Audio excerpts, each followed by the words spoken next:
Ang katotohanan ang magpapalaya sa inyo. Nang sabihin ni Vice President Sara Duterte na kung siya man ay ma-impeach, ay isinulat na ng Diyos, isang mas malaking tanong ang lumitaw.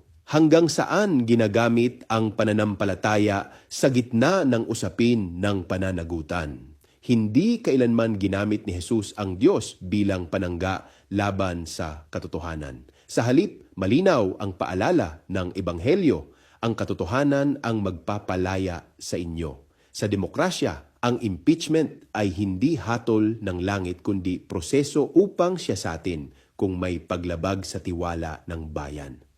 Kapag ang pananampalataya ay nagiging dahilan upang umiwas sa accountability, hindi lamang ang batas ang naaapektuhan, kundi pati ang tunay na diwa ng moral responsibility. Ako si Bishop Tonyo, obispong migrante sa Europa, at ito ang damdaming makabayan. Tinig mula sa laylayan. Hanggang sa muli.